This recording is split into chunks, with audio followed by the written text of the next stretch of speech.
un auditeur, monsieur Quentin Gross. Ce monsieur nous fait un commentaire intéressant sur mon commentaire de la messe de Paul VI et nous explique que, selon lui, rien ne justifiait la réforme liturgique.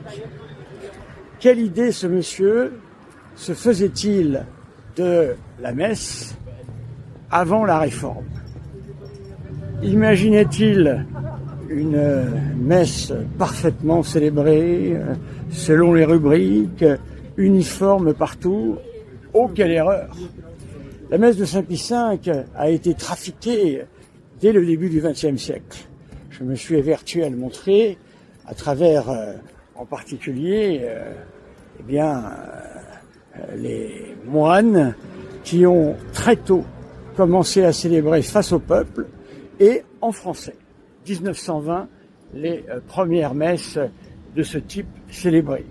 Ensuite, ça n'a cessé de dégénérer, bien évidemment, parce que la messe, il n'y en a qu'une seule.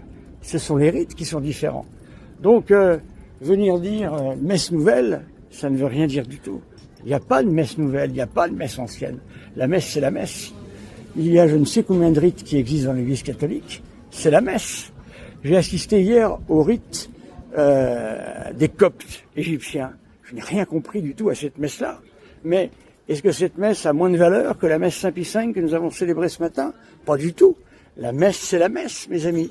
Après, le rite peut nous plaire, nous déplaire, changer, être autre. Ça n'a aucune espèce d'importance. Ça ne touche pas à l'essence même de la messe. Alors, vous dites donc que rien ne justifie cela. Mais vous oubliez donc que la messe de Saint Pie V était complètement remplie de choses qui n'avaient rien à y faire. Quel est le témoignage des anciens? Le témoignage des anciens que j'ai reçus, des gens qui sont morts aujourd'hui et qui ont connu l'avant-guerre et l'après-guerre. Tout d'abord, dans les séminaires type ici les Moulineaux, bien avant-guerre, en 1930, on célébrait régulièrement la messe dite Saint Pie V dans les cryptes. Pour ceux qui ont connu le séminaire ici les Moulineaux, les cryptes ont été fermées très tôt, donc évidemment c'est difficile d'imaginer. Et on y célébrait la messe Paul VI, la messe Saint Pie V, face au peuple, et quasiment intégralement en français, et en faisant des coupes sombres sur tout ce qui ne plaisait pas, premièrement. Ensuite, autre témoignage des anciens. La messe Saint Pie V, très très tôt, a subi ce qu'on a appelé, je l'ai dit au moins 10 fois, mais jamais c'est repris ça, c'est drôle quand même. C'est drôle de ne pas avoir la capacité d'écouter. Moi, quand vous écrivez des messages, j'écoute les messages, je lis les messages que vous écrivez, j'écoute les objections qui sont données et j'essaye d'y répondre. Excusez-moi, vous ne répondez pas, vous n'écoutez pas ce que je dis. Voilà, vous croyez écouter. Vous m'avez mis dans une case, à la manière kantienne, en fin de compte, tout ça, voyez-vous, je reviens toujours à la philosophie, mais il faut être kantien pour agir comme ça. Avoir un moule à gaufres à la place d'un instrument de pensée. Vous m'avez mis dans une case moderniste. Ça y est, c'est réglé en coupe sombre. Bien que vous ne sachiez même pas ce qu'est le modernisme. Voilà. Quand je dis vous, c'est les vacantistes et autres fraternités Saint-Pédis et autres oiseaux du même genre. Bien, vous m'avez mis dans cette case-là. Vous m'avez mis ensuite dans une case ne connaît rien. Voilà, nos abbés nous connaissent, mais lui ne connaît rien. Voilà. Donc vous m'avez mis dans une série de cases qui fait qu'en fait, j'ai beau m'évertuer à parler, vous ne pouvez pas m'entendre, vous ne m'écoutez pas. Vous êtes trop pris par vos propres interprétations mentales. Et ça, c'est un vrai problème. Donc, je dis et je répète que la messe de Saint Pie V était entrecoupée de ce que l'on appelait la paraliturgie. C'est un vieux sulpicien qui m'a dit ça, qui est mort aujourd'hui, et qui a connu à Saint-Sulpice toutes ces transformations-là. La paraliturgie, qu'est-ce que c'était? On faisait des coupes sombres dans le missel de Saint Pie V, parce que vous pensez que pieusement, tous les abbés disaient les prières que le missel enseignait.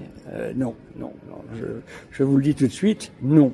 Ça, c'est faire un changement idéaliste de l'histoire telle qu'elle a eu lieu. Encore une fois, la messe Saint Pie V était réduite à son plus simple accessoire, en français la plupart du temps, face au peuple. Et ensuite, eh bien, elle était massacrée parce que coupée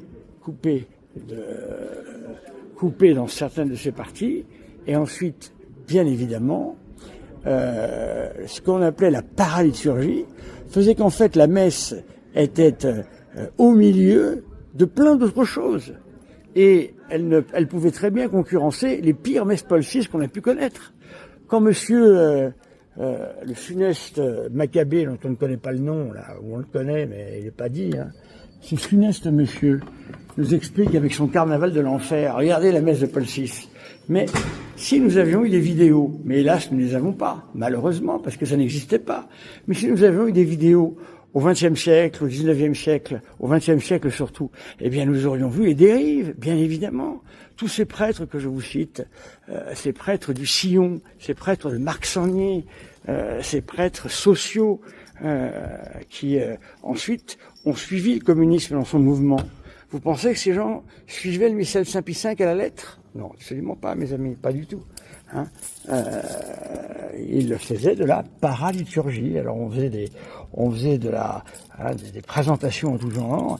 Et encore une fois, la messe Saint-Pie V, vous seriez bien étonnés, n'avait rien à voir à l'époque, à cette époque du XXe siècle, début XXe siècle, fin XIXe siècle, n'avait rien à voir avec celle que vous connaissez aujourd'hui, qui est célébrée le petit doigt sous la couture du pantalon, bien sûr.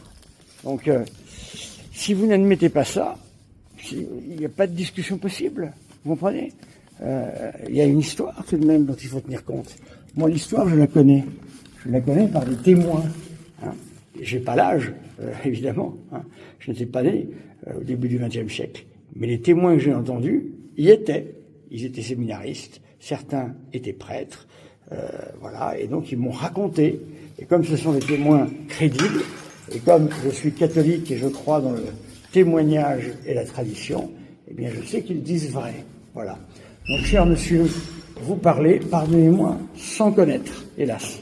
Si moi je me permets de parler aujourd'hui, c'est parce que tous ces mouvements-là, je les ai analysés de fond en comble. J'ai tout de même beaucoup fréquenté les séminaires, beaucoup fréquenté les prêtres qui aujourd'hui sont morts et qui ont très bien connu tous ces mouvements de réforme liturgique sans attendre aucune autorité pour agir. Ils l'ont fait d'eux-mêmes, voilà. Donc, pardonnez-moi, mais vous parlez sans connaître, voilà. Alors vous nous faites de grandes sorties, rien ne permettait la réforme liturgique. Enfin, comment peut-on être aussi sûr de soi en connaissant aussi peu de choses? J'avoue que là, je suis tout de même assez embarrassé d'une telle prétention. Voilà. Écoutez, voilà ce que j'avais à dire. On prend ça comme on veut. En tous les cas, avant d'affirmer, il faut connaître. Voilà. Et pour connaître, il faut enquêter. Et pour enquêter, il faut connaître les prêtres capables de vous expliquer ce qu'était la vie de l'Église à cette époque-là. Voilà. Donc, je ne suis absolument pas sûr que vous savez ça. Voilà, c'est Monsieur Gross. Voilà.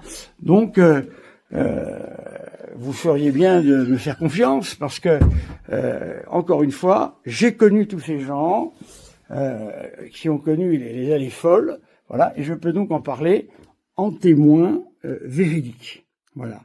Et je vous dis encore une fois, ne vous méprenez pas, la messe de Saint-Pie V que vous voyez célébrée aujourd'hui n'a rien à voir avec celle qui était célébrée avant le Concile Vatican II.